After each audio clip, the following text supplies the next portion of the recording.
안녕하세요. 하트앤서울 복음방송 주안의 하나 4부 시작합니다. 주안의 하나 4부는 책 읽는 그리스도인과 은혜의 설교, 성경의 인물들과 사건을 만나는 바이블 드라마가 준비되어 있습니다. 먼저 책 읽는 그리스도인으로 이어집니다.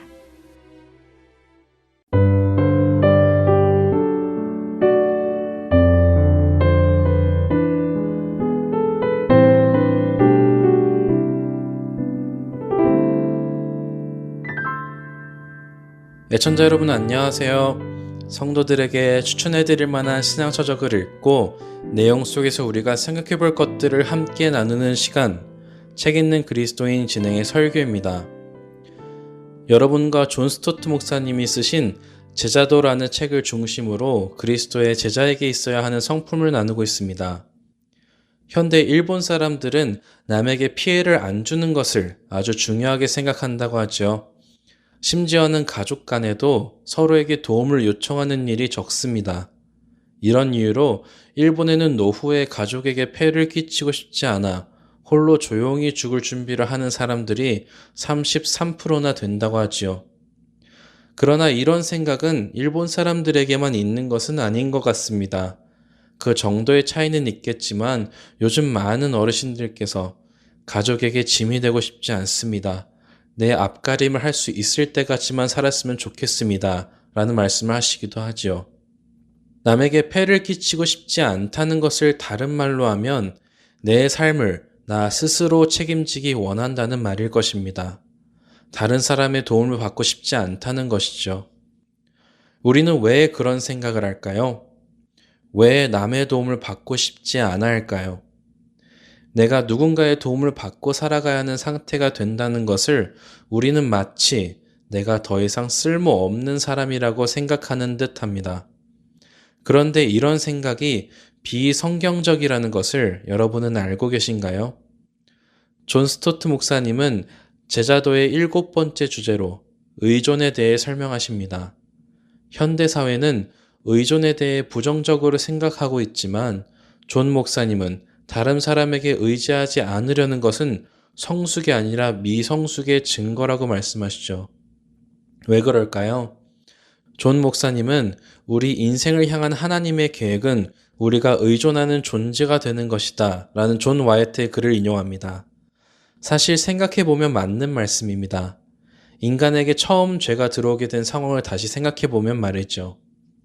하나님께서 지어주신 천하 만물을 하나님의 뜻 안에서 얼마든지 누리며 하나님과 교제하며 하나님을 의존하며 살아갈 수 있었지만 인간은 하나님을 의존하는 대신 스스로 하나님이 되기를 원했습니다.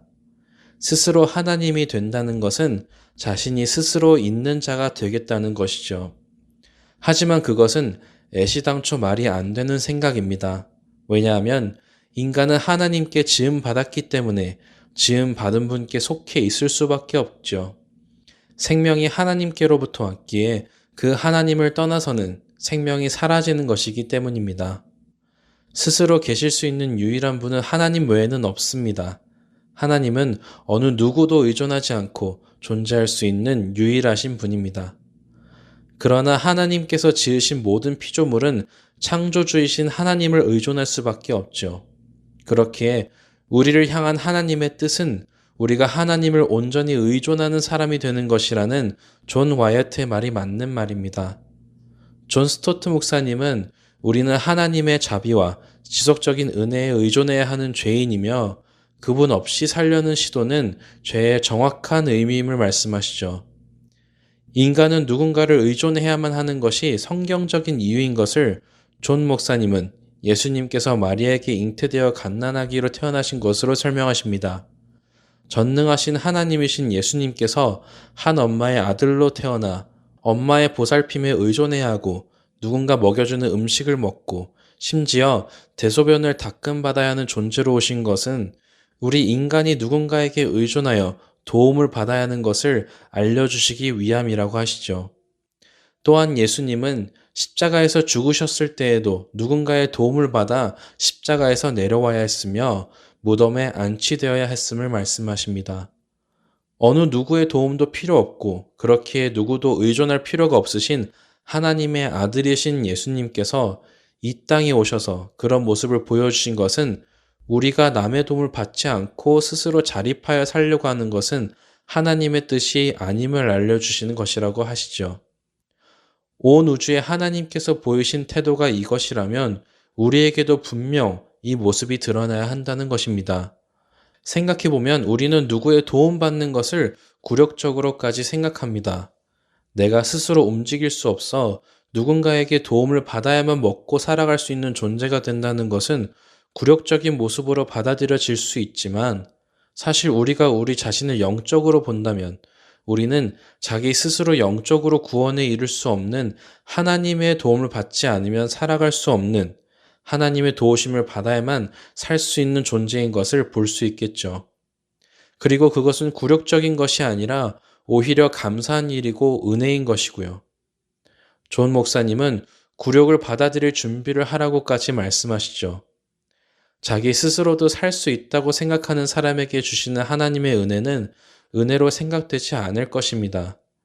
주시니 감사하기는 하겠지만, 있으니 도움은 되겠지만, 그것 없어도 나 스스로 살 수 있다고 생각한다면 말입니다.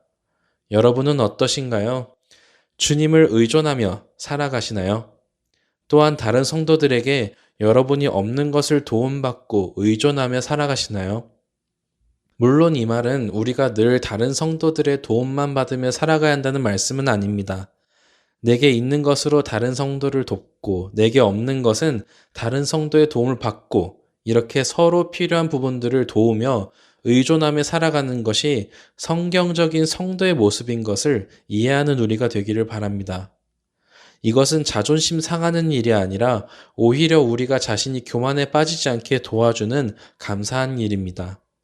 갈라디아서 6장 2절은 우리에게 너희가 짐을 서로 지라 그리하여 그리스도의 법을 성취하라 라고 말씀하십니다.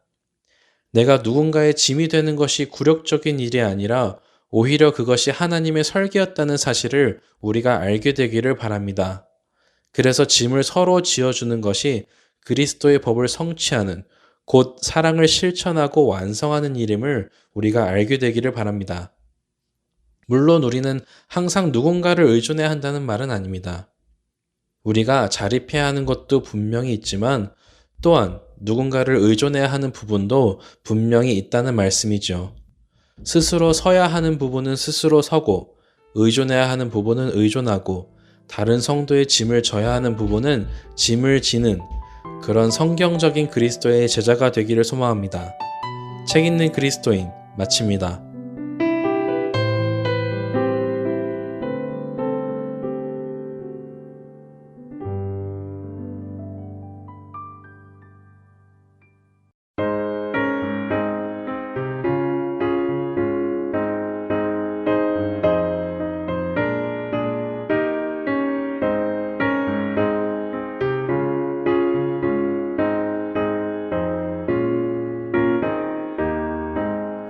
구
오늘은 서울 세문안교회 이상학 목사님께서 로마서 8장 1절에서 2절을 본문으로 내 죄악과 연약함에 의해 넘어졌을 때라는 제목의 말씀 전해 주십니다. 은혜의 시간 되시길 바랍니다. 하나님 말씀은 로마서 8장 1절 2절 말씀입니다. 그러므로 이제 그리스도 예수 안에 있는 자에게는 결코 정죄함이 없나니 이는 그리스도 예수 안에 있는 생명의 성령의 법이 죄와 사망의 법에서 너를 해방하였음이라. 아멘. 우리 성도님들은 회복 탄력성이라는 말을 혹시 들어보셨는지요? 실패하거나 넘어졌을 때 그 충격을 딛고 일어날 수 있는 능력을 말합니다. 회복 탄력성이 낮은 사람은 실패에 대해 큰 충격을 받게 되고 어떻게 해서 일어나지만 그 실패에서 받은 충격이 마음에 상처가 되어서 다음에 비슷한 실패가 왔을 때는 더 깊이 좌절해버리는 그런 사람입니다. 반면에 회복 탄력성이 큰 사람은 실패를 경험하게 되면 그 실패에 충격이 적을 뿐만 아니고 오히려 실패를 자성의 계기로 삼아서 더 성장하고 인생이 더 새롭게 일어나게 됩니다. 여기서 질문이 나오지요. 그러면 회복 탄력성이 큰 사람과 회복 탄력성이 적은 사람은 어떻게 해서 차이가 나게 되는 것이냐? 의외로 아주 작은 관점의 차이가 이 두 부류를 구별해낸다 그럽니다. 뭐냐 하면 인생을 보는 전망의 차이입니다. 자기 인생을 얼마나 긍정적이고 적극적이고 소망적으로 보느냐에 따라서 회복 탄력성이 크기도 하고 작아지기도 한다 그럽니다. 인생을 긍정적이고 낙관적으로 보는 사람은 작은 실패에 휘둘리지 않습니다. 더 큰 전망을 보면서 툴툴 털고 일어난다 합니다. 반면에 언제부터인지 그것이 선천적인 것이든 아니면은 후천적인 경험을 통해서 온 것이든 인생을 비관적이고 잿빛 가득한 구름처럼 보는 사람은 작은 실패와 좌절에서도 큰 충격을 받아서 결국은 이것이 자기에게 학습되어 버린다는 거예요. 그래서 고난이 찾아오면 그렇지 내 인생이 잘 될 리가 없지, 나는 여기서 결국은 헤쳐나갈 수가 없을 거야, 이런 식으로 생각하면서 스스로 무너진다는 것입니다. 그래서 잘 되기 시작한 사람은 점점 잘 되고 심지어 실패와 낙관 속에서 오히려 소중한 보물을 건져가는 반면에 잘 안 되기 시작하는 사람은 이제 하는 것마다 실패하고 그 실패가 교훈을 주기는커녕 무기력을 학습하게 만들어서 더 수렁에 빠져가는 식입니다. 그렇다고 우리가 무슨 인생을 긍정적이고 낙관적으로 봐야지 하고 결심한다고 해서 이게 그렇게 봐지기 시작하는 것이 아니지 않습니까? 뭔가 내 영혼과 내 세포 속에서 인생을 그렇게 긍정적이고 소망적으로 볼 수 있는 영적 변혁이 일어나야 되는 거예요.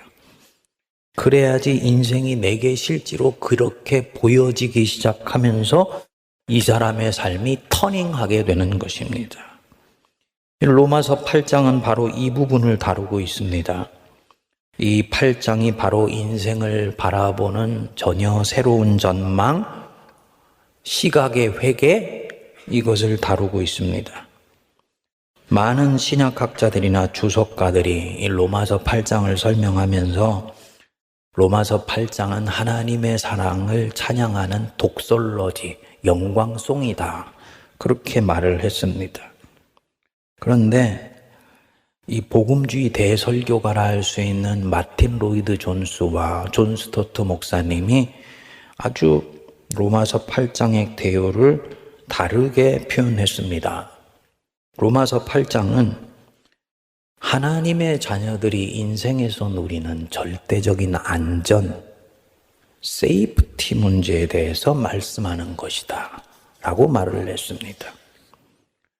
저는 이들의 해석을 절대적으로 지지합니다. 당신이 그리스도인입니까? 하나님의 자녀입니까?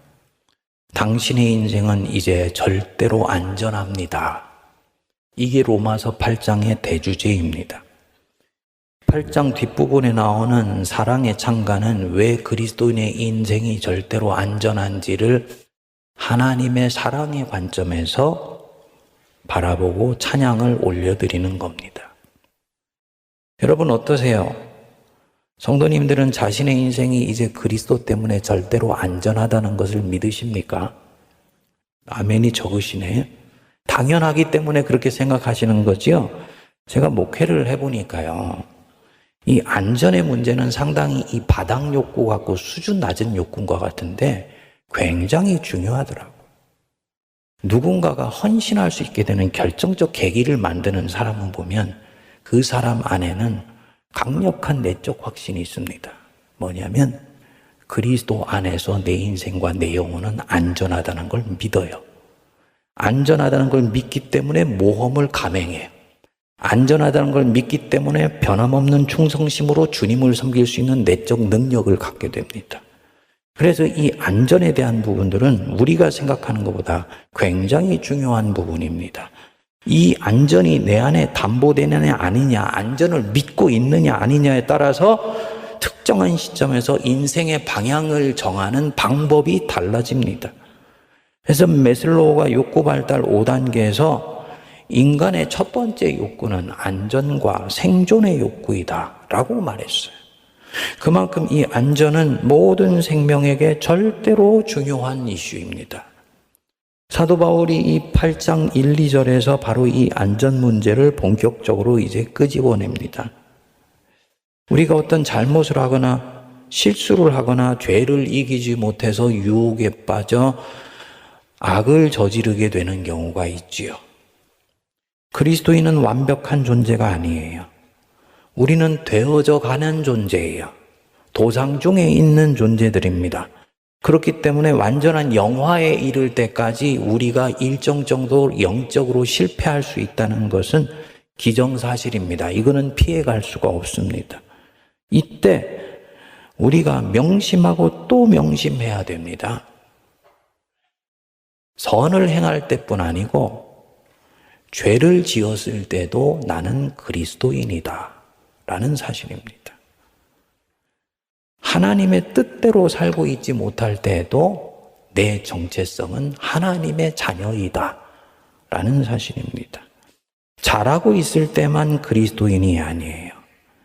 잘하지 못할 때에도 나는 그리스도인이고 하나님의 자녀이다 라는 이 정체성이 있어야 마귀에 의해서 휘둘리지 않습니다.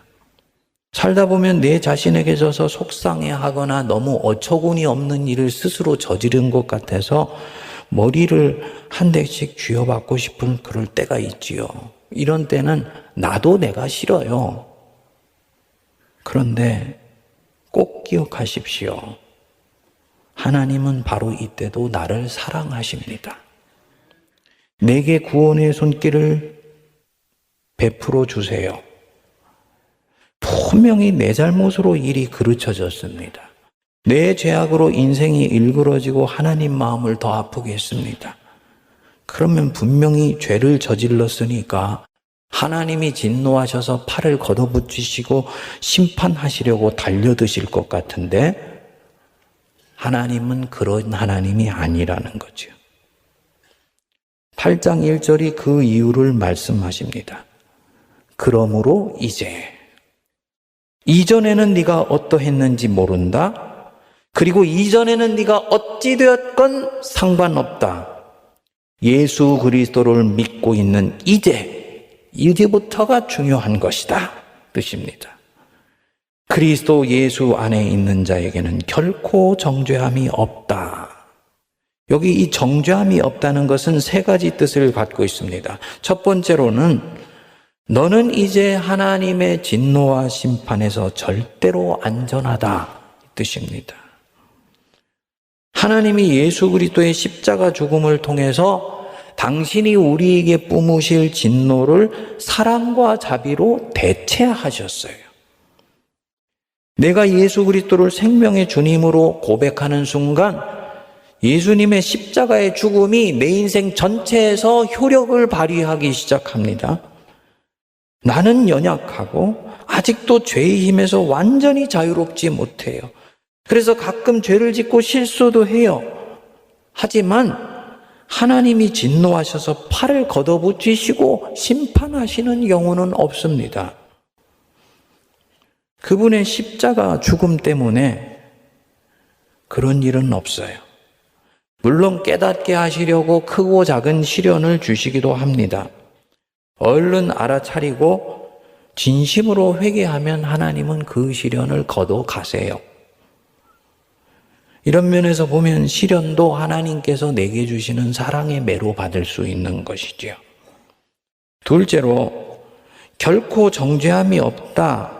이 말씀은 하나님은 이제 자기 자녀를 한결같은 사랑으로 품어주시고 보살펴주시고 이끌어주신다는 것. 내가 어떻게 하느냐에 따라서 주님의 사랑이 바뀌는 게 아니에요. 내가 받을 자격이 있기 때문에 사랑받는다? 그거는 공의예요. 그건 공정이에요. 내가 믿는 그리스도의 아버지이신 하나님은 자비로우신 하나님입니다. 받을 자격이 없고 잘한 것이 없는데도 오히려 사랑해 주십니다. 십자가의 죽음 때문입니다.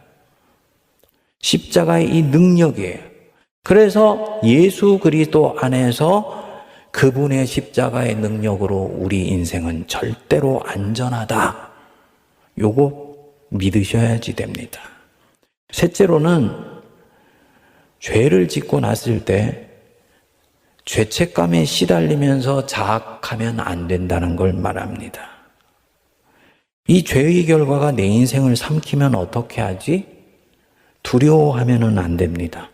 그리스도 예수 안에서는 정죄함이 없기 때문에 오해하시면 안 됩니다. 죄 짓고도 당당하다 못해 뻔뻔하게 고개를 쳐들고 살아도 된다는 말인가? 그 뜻이 아닙니다. 사람이 죄를 짓고 나면 사람은 크게 세 가지 반응을 보입니다. 첫 번째로는 그 죄를 숨기려고 그래요. 은폐하려고 하기도 하고 도망가려고 하기도 하고 남 탓으로 돌리기도 하고 자기가 안 한 것처럼 교묘하게 꾸미기도 합니다. 둘째로 어떤 사람은 죄책감에서 헤어나지를 못합니다. 미국에서 성도님 한 분을 상담을 했었습니다. 초등학교 때 엄마 차에 탔는데 안전벨트를 매지를 않고 장난질을 한 거예요. 어머니가 걱정이 되니까 이것을 막으려고 잠시 앞에서 눈을 뗐는데 그때 그만 차선을 넘어버려서 뒤에 트럭이 받아버린 겁니다. 결국 어머니는 이로 인해서 뇌진탕으로 사망을 하시고 자기만 기적적으로 살아난 겁니다. 이때부터 이 사람이 성장하면서 자꾸 안에서 소리가 들리는 거예요. 엄마가 나 때문에 돌아가셨어. 내가 엄마를 죽인 거야. 그 소리 한국 떠나면 안 들을까 해서 미국에 왔는데 미국서도 계속 그 소리가 들리는 거예요. 결혼해서 자녀를 낳고 잘 살고 있는데도 이 생각이 들면 온몸의 기운이 쭉 빠지고 그런 때는 며칠간은 생애 의욕이 없어지는 거죠. 자기가 지금 죄책감 때문에 이렇다는 거 아는데 그거 내려놓으면 안 될 것 같다는 겁니다. 그러면 천국 먼저 간 엄마한테 너무나 미안할 것 같다고 스스로 정죄하는 마음을 가지고 있어야 될 것 같다고 생각하는 겁니다. 세 번째 부류가 죄를 솔직하게 인정하고 회개하여서 새로운 인생의 전기를 만드는 사람. 서두에 말한 대로 회복 탄력성이 큰 사람입니다. 가만히 보면 앞에 있는 이 두 반응이 전혀 반대 같지만 같은 동기에서 나온 반응입니다. 뭐냐면 두려움입니다. 죄가 가져올 결과가 두려운 거예요. 그래서 첫 번째 반응은 벌받지 않기 위해서 은폐하거나 거기서 도망가는 거예요. 두 번째 반응은 아예 죄에 짓눌려 버린 것입니다. 영화 밀양에 나오는 도섭이 있죠. 죄 짓고도 하나님께 용서받았으니까 됐다고 너무 당당하고 오히려 그 희생자 앞에서 뻣뻣이 고개를 들어요. 저는 그 사람은 진실로 회개한 것이 아니라고 봅니다. 대속교리를 핑계로 해서 자기의 죄에 직면하기를 거부하는 거예요. 그래서 교리 뒤에 숨어버리는 것입니다. 진정으로 죄를 솔직히 인정하면 자기 죄에 의해 희생된 사람에 대해서 죄송한 마음이 드는 게 이게 정상입니다. 어떻게 하면 이 죄의 책임을 피하지도 않고 죄책감에 빠지지도 않고 죄를 인정하면서도 동시에 그 죄에서 이제 자유할 수 있냐? 기억하십시오. 이 죄는 분명 잘못이지만 그리스도 안에 내가 있으면 이 죄로 인해 내 인생이 잘못되는 일은 없다는 것을 믿어야 됩니다. 요건 여러분들이 굉장히 이렇게 하는 게 뻔뻔스럽게 느낄 수도 있는데 그렇게 하셔야 돼요. 뻔뻔스러운 것 같아 라고 하는 것은 자기가 자기의 판단하는 거예요. 우리 주님은 그런 내 모습을 믿음이라고 생각하세요. 하나님의 자비하심으로 죄악에도 불구하고 내 인생이 결국은 안전할 수 있다고 믿어야 됩니다. 물론 죄과를 치러야 될 수 있어요. 그렇지만 하나님은 내가 참회하는 것을 보시고 그리스도 안에서 이미 나를 용서하셨습니다. 그렇기 때문에 이 죄로 인해서 내 인생이 망해버리는 일은 절대로 없습니다. 이걸 믿는 사람은 자기 죄의 모든 결과를 수용합니다. 실패를 수용합니다. 책벌도 수용합니다. 책벌을 왜 수용 안 하느냐? 책벌을 받으면 잘못될 것 같기 때문이에요. 근데 그리스도 안에서는 안전하기에 이 사람은 수용해요. 다윗이 밧세바와 동침하고 난 뒤에 나단이 와서 다윗 가문에 이제 펼쳐지게 될 징벌을 얘기했어요. 네 자식 죽을 거야. 다윗이요, 깨끗하게 수용합니다. 왜냐? 하나님 안에 있으면 자기 인생의 이 실패가 인생의 패망으로 가는 길은 없다고 믿기 때문입니다. 하나님을 이때도 신뢰하는 거예요. 그래서 결국은 하나님과 함께 이 다윗은 다시 일어납니다. 이 다윗이 저지른 살인죄보다 훨씬 약한 죄를 저지른 사람이 사울이잖아요. 제사장이 드려야 되는 제사를 대신 드린 것 때문에 하나님이 화가 나셨어요. 사울이요, 쩔쩔매면서 어떻게 할 줄을 모릅니다. 성경에 보면 사울이 하나님 앞에 가서 회개했다는 얘기가 없습니다. 왜냐? 그는 이 죄가 자기 인생을 삼켜버릴지도 모른다고 두려워했기 때문이에요. 그래서 사무엘 붙들고 자기 살 길을 찾기에 급급했습니다. 그러니까 이 부분은 굉장히 생각보다 중요한 부분입니다, 여러분. 집을 나간 탕자, 쫄딱 망하고 난 뒤에 생각하지요. 내 아버지 집에는 먹을 것이 많다. 내가 돌아가리라. 내가 아들로 돌아가지 않고 품꾼으로 돌아가면 그가 나를 긍휼히 여겨주시리라. 이 아버지가 굿맨, 좋은 사람이라고 믿은 거예요. 그래서 이 첫 번째나 두 번째 사람처럼 죄를 가리려고 발버둥치지도 않고 죄책에 빠져 허우적대지도 않고 솔직히 인정하고 돌아갑니다. 어찌 되었습니까? 아버지는 놀라운 은혜로 이 아들이 생각한 것보다 훨씬 아름다운 인생으로 이 아들에게 세컨드 찬스, 서드 찬스를 주시는 거예요. 여러분, 그리스도 예수 안에 있는 사람은 절대로 정죄가 없습니다. 하나님이 나를 정죄하지 아니하세요. 그런데 왜 스스로 정죄하고 자기 안에 갇혀서 거기에서 나오려고 하지를 않습니까? 제가 상담원 형제한테 물었습니다. 형제님은 십자가의 효력을 믿으십니까? 목사님 믿습니다. 그러면 형제님, 그리스도께서 형제님의 어린 시절의 실수로 해서 만든 그 아픈 결과까지도 다 끌어안고 죽으신 것을 믿으십시오. 예수님을 믿지 않았으면 모르되 믿기 시작한 순간부터 우리의 모든 과거의 실수, 잘못, 그릇된 판단, 모든 죄악도 결국은 그리스도 안에서 이제는 다 합력하여 선을 이룬다는 것을 믿으십시오. 로마서 8장 28절에 말씀했지요. 하나님을 사랑하는 자, 곧 그의 뜻대로 부르심을 입은 자에게는 모든 것이 합력하여 선을 이루느니라. 좋은 것만이 아니고 나쁜 것, 내 상처, 내 방탕함, 나의 탈선까지도 결국은 그리스도 안에서 정화되면 합력해서 선을 이룬다. 제가 이분에게 그랬습니다. 천국의 어머니는 형제님이 그때의 기억에 포로가 되어 있는 것 절대로 기뻐하지 않으실 겁니다. 양심의 가면을 쓴 마귀의 손에서 이제 나오십시오. 양심의 가면을 쓴 마귀.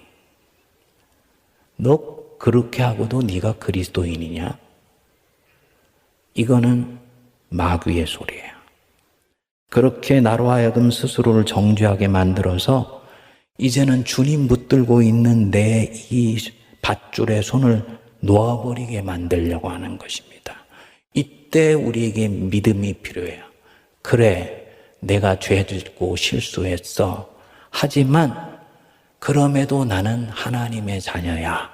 하나님이 나를 놓지 않으시고 나에게 새로운 기회를 주시며 보듬어 안으시기 때문이야. 아멘 하시죠?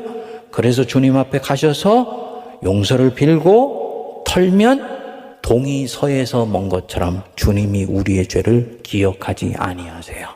내 영혼이 깨끗해졌기 때문에 다시 시작할 수가 있습니다. 우리 주님이 십자가 위에서 우리를 위해서 이 놀라운 일을 행하셨습니다.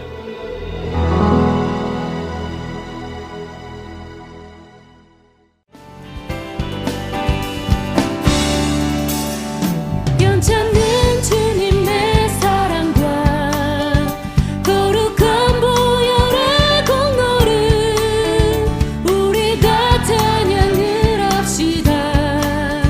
주님을 만나볼 때까지 예수는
함께하는 보혈의 능력 주의 보혈 시험을 이기는 승리되니 참 놀라운 능력이로다. 주의 보혈 능력이도다. 주의 피 믿으오. 주의 보혈 그 어린 양의 매우 귀중한 피로다. 주의 보혈 능력이도다. 주의 피 믿으오. 주의 보혈 그 어린 양의 매우 귀중한 피로다. 매우 귀중한 피로다. 매우 귀중한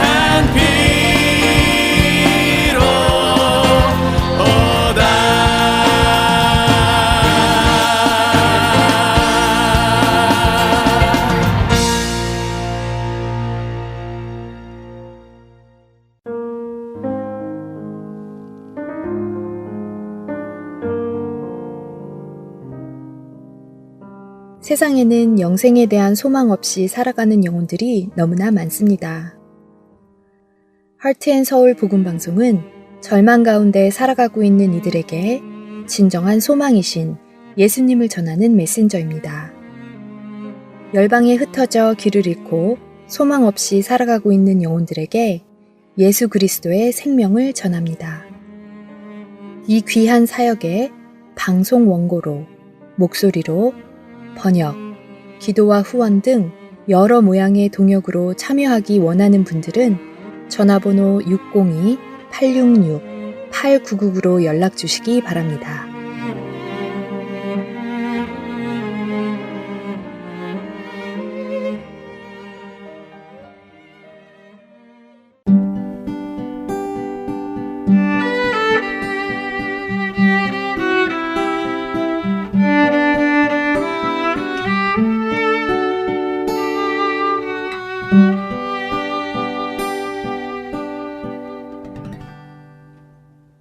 성경 속의 인물들과 사건을 만나는 바이블 드라마로 이어집니다.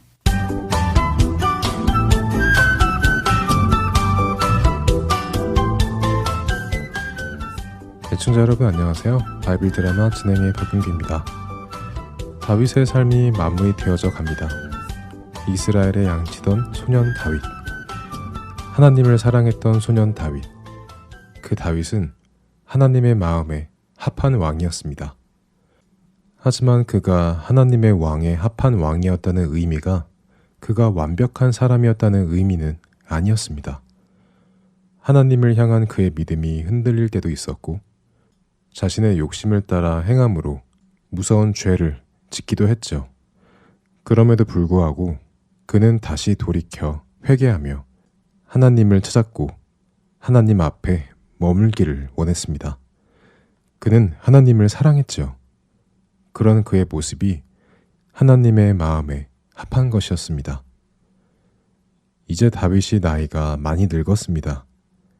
다윗이 늙으니 다윗의 아들들은 누가 다윗의 뒤를 이어 왕이 될까 궁금해했습니다. 그런데 그 중에 아도니아라는 아들이 스스로 다윗의 뒤를 이을 것이라 생각했지요. 아버지가 저렇게 늙으셨으니 이제 곧 돌아가실 것 같군. 그렇다면 아버지의 뒤를 이어 왕이 될 사람이 누가 있겠는가? 큰형 암논은 셋째 형 압살롬에게 죽었고 셋째 형 압살롬은 요압 장군의 손에 죽었고 둘째 형 길르압은 젊은 나이에 병들어 죽었으니 결국 아버지의 뒤를 이어 왕이 될 사람은 당연히 내가 아닌가? 내가 왕이 된다니 이거 정말 기쁘구만. 아도니아는 자신이 다윗의 뒤를 이어 왕이 될 것이라고 생각하고는 벌써 왕이라도 된 듯이 행동하기 시작했습니다. 그는 여러 장군들과 제사장들을 불러들였죠. 자, 어서들 오십시오. 유압 장군님, 심의 장군님, 레이 장군님, 어서들 오십시오. 아이고 이거 뭐 아비아달 제사장님도 오셨고 사독 제사장님도 오셨군요. 그리고 내가 제일로 존경하는 나단 선지자님까지 오셨군요. 정말 감사합니다. 감사해요. 아도니아 왕자님, 어쩐 일로 저희들을 모두 부르셨습니까? 네. 다름이 아니라 우리 이스라엘의 미래 때문에 여러분의 고귀한 의견을 좀 들으려 이렇게 오시라고 부탁을 드렸습니다. 뭐 이미 여러분도 다 아시다시피 저의 아버지 다윗 왕께서 이제 많이 연로하시지 않습니까? 하나님께서 곧 부르실 텐데 그렇게 하나님께서 갑자기 부르시면 우리가 그 충격에 우왕좌왕하다가 나라의 기강이 흔들릴 수도 있고 또 그렇게 되면 이웃 나라가 갑자기 공격을 해올 수도 있지 않겠습니까? 안 그렇습니까? 유압 장군님. 나라가 흔들리면 위험할 수는 있죠. 그래서 어떤 생각이 있으신 것입니까? 제 생각에는 앞으로 이 이스라엘을 이끌어갈 왕을 미리 세워서 지금부터 나라를 튼튼히 세워가는 것이 현명한 일이 아닌가 생각합니다. 그리고 그 왕이야 뭐 저 말고 누가 있겠습니까? 제가 비록 넷째 아들이지만 형님들이 모두 돌아가셨으니 결국 제가 지금은 장남이 아닙니까? 그러니 저를 왕으로 세우시고 저를 중심으로 나라를 안전하게 세워가도록 하십시다. 그거 정말 지혜로운 생각이시군요. 그렇게 미래를 미리 준비하시는 것을 보니 아도니아 왕자님은 이 나라의 왕이 되실 충분한 자격이 있으십니다. 자신이 왕이 되겠다고 선언한 아도니아. 요압 장군과 아비아달 제사장은 아도니아가 왕으로 세움받는 것을 지지합니다. 하지만 사독 제사장이나 나단 선지자 그리고 시므이와 레이 같은 장군들은 아도니아가 왕이 되는 것을 지지하지 않았죠. 나단 선지자는 아도니아에게 말했습니다. 아도니아 왕자님, 왕자님이 하신 말씀은 옳으신 말씀입니다. 다윗 왕께서 이제 연료하셔서 곧 소천하게 되실 것도 맞는 말씀이고 그 일이 일어날 때 이 나라가 흔들리지 않도록 왕을 세워두는 것도 옳은 일입니다. 그러나 왕을 세우는 것은 우리가 할 일이 아니라 하나님께서 다윗 왕을 통해 하실 일입니다. 그러니 좀 기다리시지요. 아도니아 왕자님이 왕이 되실 것이라면 당연히 그렇게 되지 않겠습니까? 마치 나단 선지자님은 내가 왕이 되지 못할 것 같이 말씀하시는군요. 섭섭한데요? 하지만 뜻이 그러시다면 제가 억지로 할 수는 없지요. 알겠습니다. 그 일이 있은 지 얼마 후 아도니아는 자신을 지지하던 요압 장군과 아비아달 제사장을 포함하여 자신의 형제들인 다른 왕자들과 유대의 신하들을 초대하여 잔치를 벌입니다. 하지만 자신을 지지하지 않은 나단 선지자와 다른 장군들은 초대하지 않았지요. 그리고 자신의 동생 솔로몬 왕자도 초대하지 않았습니다. 자, 여러분들 오늘 실컷 먹고 마시기 바랍니다. 앞으로 왕이 될 제가 여러분께 미리 축하 잔치를 벌이는 것입니다. 여러분이 앞으로 저를 잘 도와주셔야 제가 이 나라의 왕이 되었을 때 여러분들도 잘 되실 것 아닙니까?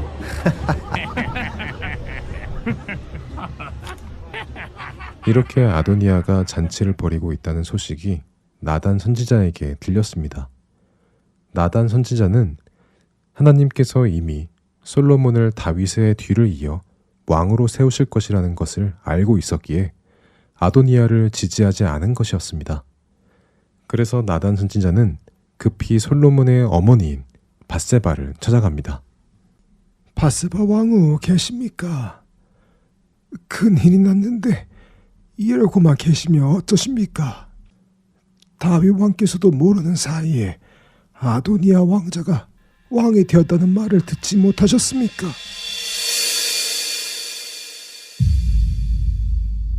이제 이 일은 또 어떻게 흘러갈까요? 바이블 드라마 사무엘편 다음 시간에 뵙겠습니다. 안녕히 계세요.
주안의 하나 4부 준비된 순서는 여기까지입니다.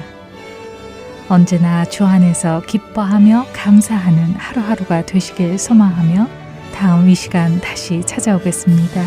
고맙습니다.